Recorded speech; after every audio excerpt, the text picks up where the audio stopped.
మంత్రి ఆనం రామనారాయణ రెడ్డి స్థానిక మైపాడు రోడ్డు పాత చెక్పోస్టు ప్రాంతంలోని బోడిగోడి తోట శ్మశాన వాటికను మంత్రి నారాయణతో కలిసి సందర్శించారు. శ్మశాన వాటికకు మంచి నామకరణం చేస్తామని, ఆరుద్ర భగవానుడి విగ్రహం ఏర్పాటుపై సమగ్ర విచారణ జరిపి నిపుణులతో సంప్రదించి చర్యలు చేపడతామని మంత్రులు తెలిపారు.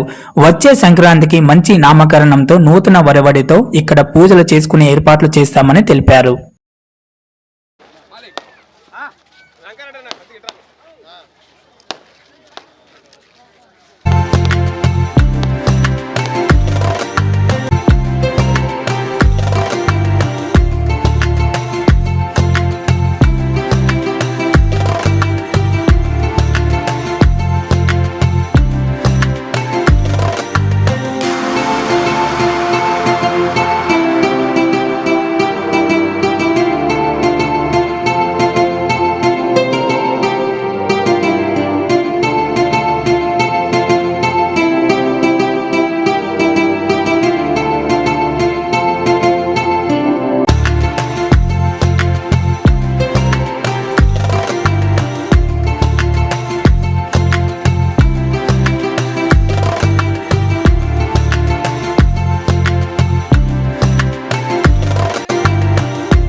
ఈరోజు ఈ ప్రాంతంలో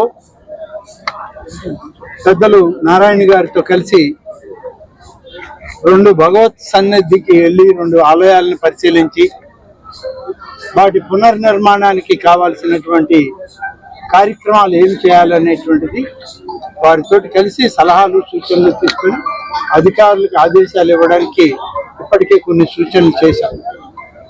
ఆ తర్వాత ఈరోజు సంక్రాంతి పర్వదినం. మనమైతే ఉదయమే అందరం సంక్రాంతి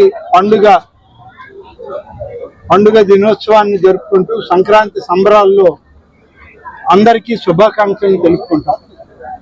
కానీ ఈ సందర్భంలో సంక్రాంతి రోజునే హిందూ సాంప్రదాయం ప్రకారం, హిందూ ధార్మిక ఆచారాలు, సనాతన ధర్మం ప్రకారం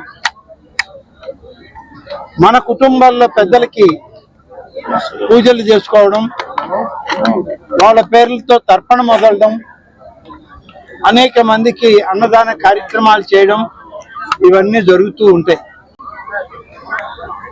అనేక దశాబ్దాల నుంచి ఈ యొక్క బోడిగోడ తోటలో ఇది నెల్లూరు పట్టణానికి శ్మశాన వాటిక ఒకప్పుడు.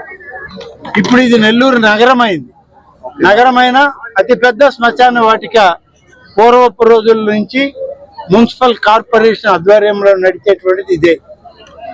ఇవాళ నగరం పెద్దదైంది కాబట్టి అనేక ప్రాంతాల్లో శ్మశాన వాటికల్ని కొత్తవి అభివృద్ధి చేయడం జరుగుతుంది.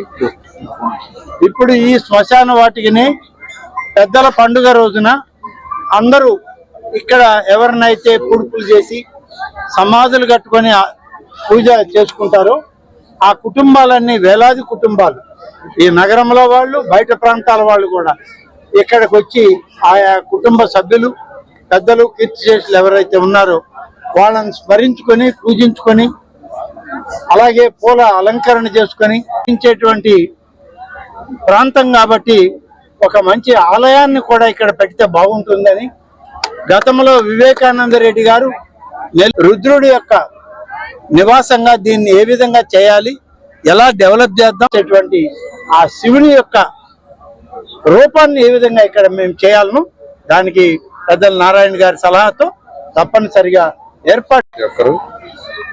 పెద్దలకి యాక్చువల్ గా చనిపోయిన పెద్దలకి యాక్చువల్ గా ఇళ్లలో పూజలు చేసుకోవటం మన సాంప్రదాయం. అయితే నెల్లూరులో ప్రత్యేకంగా పెన్నా నది పక్కన బోడిగోడ తోట ఏదైతే ఉందో అక్కడ యాక్చువల్ గా సమాధులు ఉంటాయి. యాక్చువల్ గా చనిపోయిన సమాధులు. ఈ సమాధులకి యాక్చువల్ గా ఇక్కడికి వచ్చి వాళ్ళ పెద్దలకి బంధువులందరూ కలిసి కుటుంబ సమేతంగా వచ్చి పూజలు చేసుకోవటం ఎంతో కాలం నుంచి వస్తుంది మనమైతే. దానికి 2014-19లో ఈ ఏరియాని కొంత క్లీన్ చేయటం, వాటికి రంగులేయటం అన్ని స్టార్ట్ చేసాం.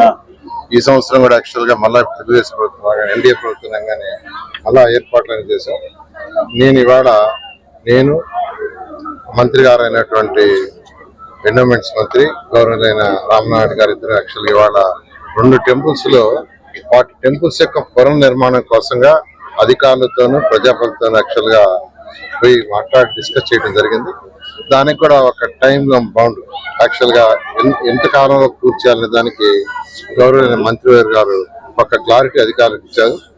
తెలియజేస్తున్నాను. ఈ ప్రపోజల్ రామనారాయణ గారి దగ్గరికి వెంకారెడ్డి గారు తీసుకొచ్చారు. వెంకారెడ్డికి కూడా ప్రత్యేకంగా ధన్యవాదాలు. మరెన్నో వీడియోల కోసం మా ఛానల్ ని సబ్స్క్రైబ్ చేసుకుని పక్కనే ఉన్న బెల్ ఐకాన్ ని క్లిక్ చేసి యాక్టివేట్ చేసుకోండి.